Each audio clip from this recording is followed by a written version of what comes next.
lanjutkan pelajaran kita. Pelajaran selanjutnya yaitu Bismillahirrahmanirrahim. Hadir ya, tentang tempo, tingkatan-tingkatan tempo baca Al-Qur'an. Ternyata Al-Qur'an juga mempunyai tempo, bukan lagu atau nyanyian doang ya. Ada tempo tinggi, tempo rendah, tempo cepat, tempo sedang. Nah, tempo yang pertama yaitu tartil. Saya sudah menjelaskan, silahkan ditonton video yang saya unggah kemarin. Nah, sekarang bagian yang keempat yaitu tentang hadar. Apa sih hadar? Hadar yaitu al-hadru ya. Wa huwal isra'u fil qiraati ma'a mura'atil ahkami. Hadar yaitu membaca dengan cepat tetapi masih menjaga hukum-hukumnya ya. Membaca hukum-hukumnya maksudnya membaca hukum-hukumnya tajwid ya. Kalau pengen jelas dulur-dulur, rekan-rekan sekalian yang udah mempunyai kitab, silahkan buka kitab Al-Burhan fi Tajwidi ya, halaman 9. Fi Quran At-Tajwidi ya, itu lebih rinci. Nanti saya juga akan menjelaskan tentang itu, tapi saya mau menyelesaikan pelajaran saya ini. Udah selesai, baru kita pindah kitab ya. Baik. Hadar membaca dengan cepat tetapi masih menjaga hukum-hukumnya ya. Perlu diingat, yang dimaksud cepat di sini adalah dengan menggunakan ini apa? Maksud di sini cepat ya adalah menggunakan ukuran terpendek dalam batas peraturan ya.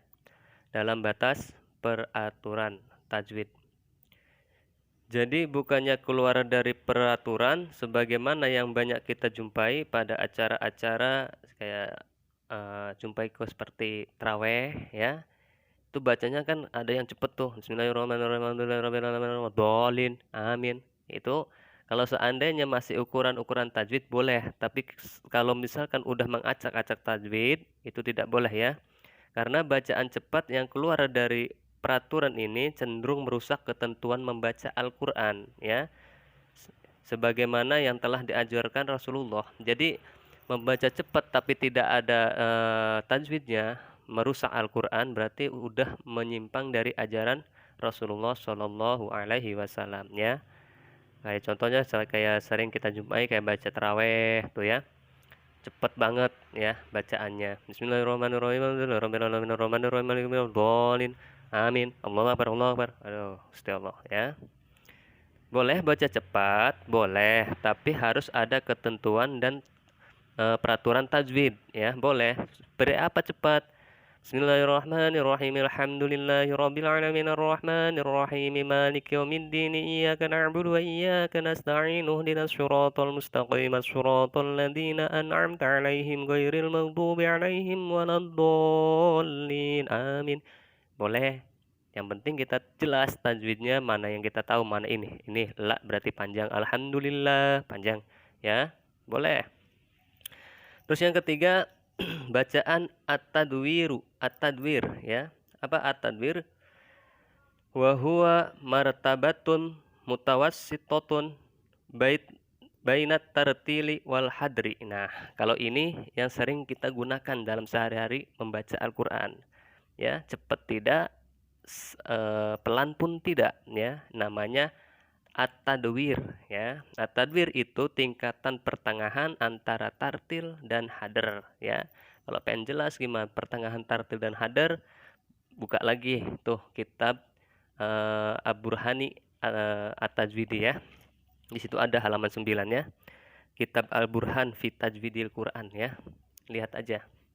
Di kitabnya dibuka halaman 9. Ada di situ keterangannya ya.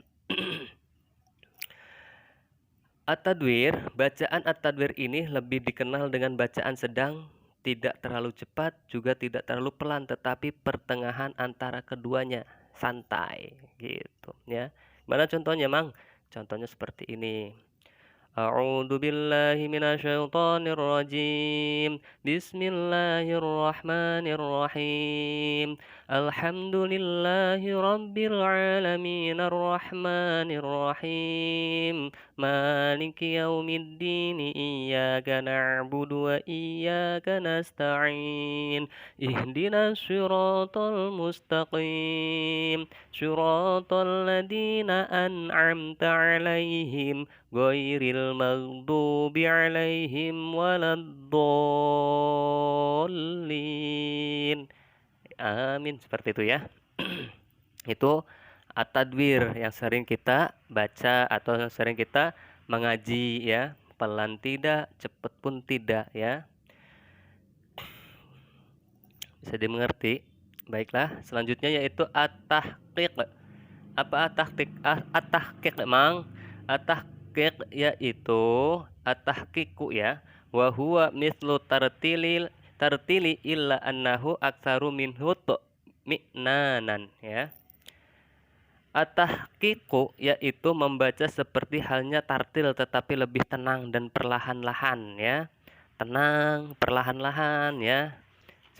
Bagaimana contohnya, Mang? Ya.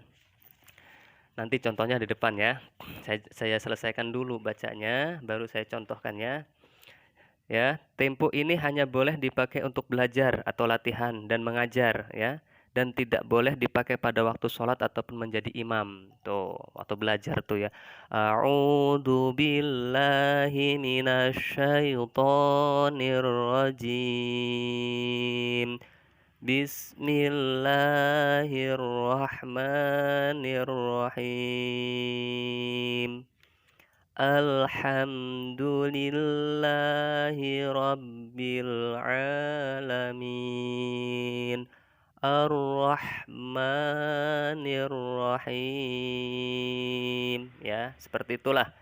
Jadi tenang, tidak tergesa-gesa, tidak tergopoh-gopoh, tidak terseret-seret ya. Itu. Tapi biasanya tempo ini hanya dibolehkan dipakai untuk belajar, latihan ya, dan mengajar, dan tidak boleh dipakai waktu pada sholat untuk menjadi imam. Oh, seperti apa kalau kita menjadi imam seperti itu ya? Makmumnya kabur semua mungkin. Wallahu a'lam. Jadi imam Allahu Akbar. Bismillahirrahmanirrahim. Alhamdulillahi rabbil alamin. Ar-Rahmanir-Rahim. Pas assalamualaikum makmumnya pada hilang saking lamanya. Wallahu alamnya. Tuh, kata di sini kalau misalkan at-tahqiq itu hanya boleh dipakai untuk belajar atau latihan dan mengajar ya. Belajar atau yang latih ya. At-tahqiq kayak a'udzu billahi minasyaitonir rajim. Bismillah. Jadi imam ngori. Ya pasti yang jadi makmumnya kabur semua ya. Itu seperti itulah contohnya at-tahqiq ya. At-tahqiq itu seperti itu contohnya kayak kori-kori gitu ya. Jadi tidak boleh untuk dipakai untuk imam ya. Hanya untuk bisa untuk latihan dan untuk mengajar itu boleh. Tapi kalau untuk imam tidak dibolehkan ya. Kata di sini ya. Hadirin jamaah dulur-dulur seiman seagama yang saya hormati. Dari keempat marotib atau tempo tersebut ya. Manakah yang terbaik digunakan bila ditinjau dari segi ibadah? Mana yang paling baik digunakan dari pandangan kita untuk ibadah ya? Dalam hal ini tidak terdapat kesepakatan ulama ya. Di antara pendapat yang pernah dikemukakan oleh ulama antara lain ya, ulama pun berpendapat ya. Sebagian ulama berpendapat bahwa membaca dengan cepat dan hasil yang baik lebih utama daripada dengan tartil tetapi dengan hasil sedikit. Tuh. Boleh cepet tapi hasilnya baik gitu. Yang tadi saya terangkan tartil apa panjang pendeknya pas, tajwidnya pas boleh. Lebih baik ini satu ulama menjelaskannya. Terus pendapat ini bersandar pada hadis yang berbunyi ya. Ini hadisnya saya bacakan. An Abi Mas'udin radhiyallahu anhu anin Nabi sallallahu alaihi wasallam annahu qol ya. Man qara'a harfam min kitabillahi ta'ala falahu hasanatu wal hasanatu bi arsi amsalihha.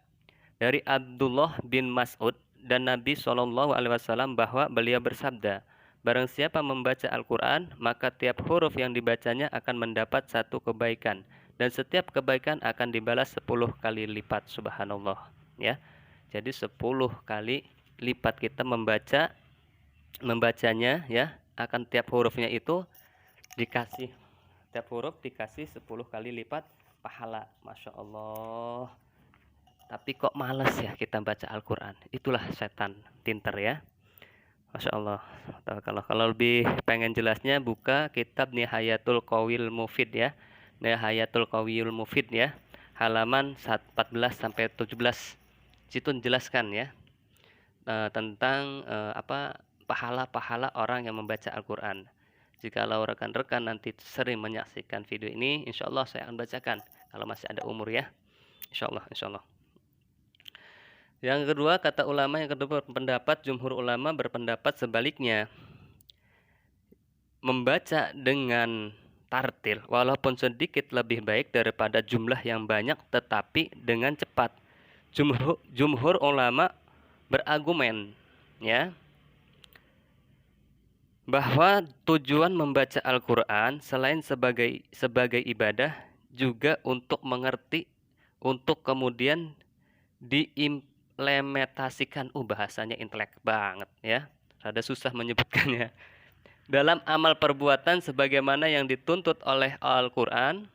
Sedang membaca Al-Quran dengan pelan dan tenang adalah salah satu cara untuk mencapai tujuan tersebut ya. Sebuah asar yang menguatkan pendapat jumhur ulama ini adalah nih dalilnya. Yang menguatkan suruh membaca tartil lebih baik daripada cepat, ini dalilnya ulama ya. Jumhur ulama wasu'ila mujahidun an rajulaini qara'a ahaduhuma al-baqarata wal akharul baqarata wa ala imrana fi sholati wa ruku'uhuma wa sujuduhuma wa ahidun ya. Ayuhal afdol faqal alladhi fara al-baqarata wahdaha afdalu ya. Mujahid pernah ditanya tentang dua orang yang sedang sholat. Orang pertama membaca surat Al-Baqarah ya, dan yang kedua membaca Al-Baqarah dan Ali Imran. Sedangkan rukuk dan sujud keduanya sama. Mana nih yang lebih baik? Mujahid menjawab, yang lebih utama adalah yang membaca Al-Baqarah. Maksudnya yang membaca Al-Baqarah saja, ya. Gitu. Maksudnya ya nanti saya jelaskanlah di Nihayatul Qawil Mufid halaman 14 sampai 17 di situ dijelaskan. Kalau dijelaskan sini karena ini bukan maksudnya tajwidnya berbeda, tajwid plus. Maksudnya plus di sini ini dari hukum tajwid, dari makhraj sampai ke cara-cara menghafal Al-Qur'an dan sebagainya ya. Jadi tidak dijelaskan khusus, tidak dikhususkan, jadi umum, dicampur situ. Ya dinamakan plus ya, campur. Terus Imam Malik berpendapat bahwa tiap orang kemampuannya tidak sama. Iya benar. Ada yang baik bila membaca Al-Quran dengan pelan dan banyak salahnya bila membaca Al-Quran dengan cepat. Tuh, benar. Ada pula yang sebaliknya, baik membaca Al-Quran dengan pelan, oleh karena itu yang lebih utama adalah yang lebih mudah bagi yang bersangkutan. Cepat atau lambat, sedikit atau banyak bacaannya, yang penting adalah baik dan benar dengan mengikuti petunjuk-petunjuk kaidahnya. Ya, benar. Jadi mau banyak mau sedikit ya bacaannya, mau cepat mau pelan bacaannya, yang penting benar sesuai dengan kaidah-kaidah ajaran Rasulullah Shallallahu Alaihi Wasallam. Yang terakhir, ulama berpendapat Imam Abu Humaid Al-Ghazali mengatakan bahwa membaca Al-Quran dengan tartil sunnah hukumnya. Ya, sunnah kata Humaid Al-Ghazali. baik si pembaca mengerti artinya atau tidak. Bacaan tartil selain memang diperintahkan oleh Allah, juga akan terasa lebih hormat dan meresap ke dalam hati. Ya, tuh, itu kata Imam Humaid Al-Ghazali ya. Nah, terus kesimpulannya, terlepas dari perbedaan pendapat tentang mana yang lebih utama dalam qiraat, ya, dalam bacaan, terlihat bahwa Imam Hamzah, Asim, dan Warsy selalu menggunakan ukuran yang terpanjang. Ya, Imam Hamzah, Ibnu Katsir, Abu Amr, dan Qalun memilih bacaan hadr dengan memakai ukuran terpendek, dan Imam Al-Kaisy terkenal dengan qiraatnya yang pertengahan. Jadi semuanya boleh dipakai, ya, mau tartil, ya, mau hadr, mau tadwir, mau tahqiq, silahkan dipakai. Yang penting intinya mah kita jangan mengurangi ataupun melebihkan tajwid, ya, sesuai dengan kaidah-kaidah ajaran Rasulullah SAW, ya, sesuai dengan ajaran guru-guru kita masing-masing, ya. Ya, yang penting kita punya sanad, guru kita punya sanad dari Rasulullah, ya. Gitu saja. Saya tidak akan banyak-banyak lagi, ya. Jangan sampai ketinggalan. Nanti insya Allah kalau ada umur, saya akan membacakan Al-Qur'an yang dilarang, ya. Cara membaca Al-Qur'an yang dilarang, cara membaca Al-Qur'an yang dilarang, ya. Ada caranya. Kok membaca Al-Qur'an dilarang? Nah, ini. Bukankah Al-Qur'an katanya tadi itu wajib membacanya dapat pahala, walaupun satu ayat itu dipahala 10 kali pahala. Tuh, Masya Allah, ya. Satu huruf A dapat 10 ganjaran, ya. Seperti itu, ya. Baiklah, cukup sekian video saya dari sini, ulas pengajian kita. Kurang lebihnya mohon maaf apabila ada penjelasan-penjelasan saya yang kurang berkenan atau kurang pas. Saya minta maaf. Sekali lagi, saya tidak akan pernah bosan untuk mengomong seperti ini, ya. Bosan, tidak pernah bosan, nggak mau bosan, ya. Saya ini masih belajar, ya. Saya ini masih belajar. Kita saling belajar bersama. Takut rekan-rekan yang jauh, ya. Syukur-syukur belajar sesamanya datang ke rumah. Alhamdulillah, tidak usah pakai video gini. Tapi saya kasihan sama saudara-saudara seiman, seagama yang belum mengerti tajwid, pengen belajar tajwid di mana, ya. Pengen ngaji tajwid di mana, mau ke ustadz itu malu. Tinggal tonton saja video saya, insya Allah, ya. Mudah-mudahan bermanfaat, ya. Kalau misalkan bermanfaat dipakai, kalau tidak bermanfaat jangan dipakai, ya. Kalau tidak pas jangan dipakai. Itu saja pesan saya. Tolong like, share, dan tekan tuh tombol merah tuh, apa namanya, subs ya, situlah susah banget ngomongnya, ya. Tuh. Cukup sekian dari saya, kurang lebihnya mohon maaf. Wassalamualaikum warahmatullahi wabarakatuh.